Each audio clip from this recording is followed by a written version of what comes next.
আপনি একটা তালার একটা চাবি দিয়ে করতে পারেন এই টোটকাটি। এই টোটকাটি যদি আপনি মনোযোগ দিয়ে বিশ্বাসের সঙ্গে করতে পারেন তাহলে কিন্তু আপনি আপনার স্বপ্ন পূরণ করতে পারবেন। কি করবেন? শুক্রবার দিন অথবা বৃহস্পতিবার দিন, মানে বৃহস্পতি শুক্রবার দিন যে কোনো একটি দিন আপনি এই বেছে নিতে পারেন করার জন্য এই কাজটি। তবে যেদিন এই তালাটি কিনতে যাবেন দোকান থেকে, দিনটা যেন বৃহস্পতিবার অথবা শুক্রবার, যে কোনো একটি দিনের মধ্যে হয়। আপনি ধরুন দোকানে তালাটি কিনতে গেছেন, একটা তালা কিনবেন, একটা চাবি কিনবেন। দোকানে যখন কিনতে যাবেন তখন দর দাম কিছু করবেন না। দোকানদার যা দাম বলবে সেই একই দামে কিন্তু আপনি ওইটা কিনবেন। কোনো দরদাম না করে যেটা দাম বলবে সেটাতে কিনবেন। একটা তালা একটা চাবি আলাদা আলাদা কিনতে পাওয়া যায়। তবে কেনার সময় কিন্তু আপনি সেই চাবিটা তালার মধ্যে দিয়ে ঘুরিয়ে দেখবেন না সেটা ভালো আছে কি, আপনিও করবেন না। দোকানদার যদি করতে চায় তাকেও বারণ করবে। যেরকম অবস্থায় নতুন প্যাকেটে থাকবে সেই অবস্থায় কিনে নিয়ে কিন্তু আপনি বাড়ি আসবেন। তবে শুক্রবার অথবা বৃহস্পতিবার এই দুটো দিনের মধ্যে একটি দিন। তালা চাবিটা তো আপনি দোকান থেকে কিনে নিয়ে চলে এলেন, নিয়ে এসে কি করবেন? ওটাকে এমন জায়গায় সারাদিনে যখন হোক আপনি কিনে নিয়ে আসবেন, তবে চান টান সেরে কিন্তু কিনতে যাওয়াটাই শুভ। এটা কিনে নিয়ে আসার পর আপনি এমন জায়গায় রাখবেন যেন কেউ না হাত দেয়। ধরুন আপনি কোনো ঠাকুরের স্থানে ওটা রেখে দিলেন, সারাদিন রইল। আপনি যেদিন ঘুমাতে, মানে আপনি যখন রাত্রে ঘুমাতে যাবেন, ঘুমাতে যাওয়ার সময় ওই তালার চাবিটাকে আপনি হাতে নেবেন, নতুন প্যাকেট থেকে বার করবেন। করার পর চাবিটাকে আপনি তালার মধ্যে ভরবেন, কিন্তু ঘোরাবেন না। মানে তালাটা যেন খুলে না যায়, তালাটা বন্ধ অবস্থায় আছে, সেই বন্ধ অবস্থায় যে থাকবে, শুধু চাবিটা তার মধ্যে দেবেন। ওই অবস্থায় আপনি হাতে নিয়ে বা বিছানায় যখন ঘুমাতে যাবেন, বিছানায় উঠে আপনি হাতে নিয়ে ভগবানকে ডেকে আপনার যে কোনো একটি মনস্কামনা চাইবেন। সে হতে পারে আপনার ব্যবসা সংক্রান্ত, কাজের সংক্রান্ত, বা পড়াশোনা সংক্রান্ত, বা কোনো ইচ্ছা পূরণ। যে কোনো একটা ইচ্ছা, কিন্তু যে কোনো একটি ইচ্ছাই কিন্তু আপনি সেই তালার চাবিটাকে হাতের মধ্যে নিয়ে সেই ইচ্ছাটা জানাবেন ভগবানকে।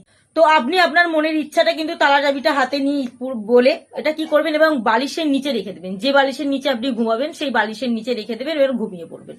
সকালবেলা যেদিন কাজটি করলেন তার পরের দিন সকালবেলা যখন ঘুম থেকে উঠবেন তখন বালিশের নিচ থেকে ওই তালার চাবিটা হাতে করে নেবেন, এবং নিয়ে যখন নিচে নামবেন মনে রাখবেন ডান পাটা কিন্তু প্রথমে আপনাকে মাটিতে ফেলতে হবে। বা পাটা ভুল করেও ফেলবেন না, ফেললে কিন্তু এই টোটকাটা যে করলেন কালকে থেকে তাহলে কিন্তু সবটা মানে নষ্ট হয়ে গেল। তো অবশ্যই ডান পাটা নিচে দিয়ে নামবেন তালার চাবিটাকে হাতে নিয়ে। তারপর নেবে আপনি কি করবেন, ওই যে চাবিটা তালার মধ্যে দেওয়া ছিল ওটাকে ঘুরিয়ে তালাটা খুলে দেবেন। খুলে দেওয়ার পর আপনি হাতে ভেতরে নিয়ে তালার চাবিটাকে আগের দিন যে মনস্কামনাটা বলেছিলেন সেই মনস্কামনা কিন্তু আপনি আজকেও 3বার মনে মনে জপ করবেন। করার পর আপনি সেই তালার চাবিটাকে নিয়ে সোজা বাইরে বেরিয়ে পড়বেন। এবার আপনি বাড়ি থেকে বেরিয়ে কোথায় যাবেন? আপনার বাড়ির আশপাশে কোনো যদি 3 রাস্তার মোড় থাকে, বা একটু দূরে হলেও কিন্তু সেই 3 রাস্তার মোড়ে যাবেন। যাওয়ার পর সেখানে আপনি তালার চাবিটাকে ওই খোলা অবস্থায় একটা কোণে ফেলে রেখে আসবেন। তবে মনে রাখবেন একটু ভোর ভোর করে যাবেন, যখন কোনো লোকজন না থাকবে, যেন কেউ না আপনাকে দেখতে পায় আপনি ফেলছেন ওই জিনিসটা। তো অবশ্যই ফেলে দেওয়ার পর আপনি ওই দিকে আর না তাকিয়ে সোজা বাড়ি ফিরে আসবেন, পিছন দিকে আর তাকাবেন না। বাড়ি ফিরে আসার পর আর কিছু কাজ নেই। এবার যে ওই তালা চাবিটা আপনি ফেলে এসেছেন, যদি কোনো ব্যক্তি ওই তালা চাবিটা তুলে নিয়ে চাবিটা খুলে ঘুরিয়ে দেখে, বা এইদিকেই ঘোরাক বা ওইদিকেই ঘোরাক, যখনই ঘোরাতে শুরু করবে তখনই কিন্তু আপনার মানে আপনার জীবনে যে মনস্কামনাটা আপনি ভগবানের কাছে চেয়েছেন সেটা আস্তে আস্তে পূরণ হওয়ার প্রথম ধাপ শুরু হবে। তো অবশ্যই কিন্তু কাজটি করবেন।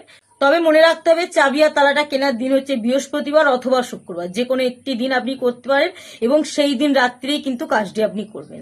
আর মনে বিশ্বাস নিয়ে, পূর্ণ বিশ্বাস নিয়ে কাজটি করবেন, দেখবেন আপনার জীবনে সফলতা আসবে। যে ইচ্ছা আপনি চেয়েছেন সেটা কিন্তু আপনার পূরণ হবে। মনস্কামনা সে যে কোনো দিকে, অর্থের দিকে হোক, ব্যবসার দিকে হোক, কাজের দিকে হোক, সুখে থাকার দিকে হোক, শান্তিতে থাকার হোক, বা যে কোনো কাজ যদি আপনার মনে থাকে, তখন যে কোনো একটি ইচ্ছাই কিন্তু আপনি চাইবেন। বেশি ইচ্ছা চাইলে কিন্তু আপনি নিজেই কনফিউজ হয়ে যাবে কোনটা করবেন। তাই কোনো একটি ইচ্ছা যেটা মনে হবে আপনার খুব দরকারি সেই ইচ্ছাটা অবশ্যই আপনি চাইবেন।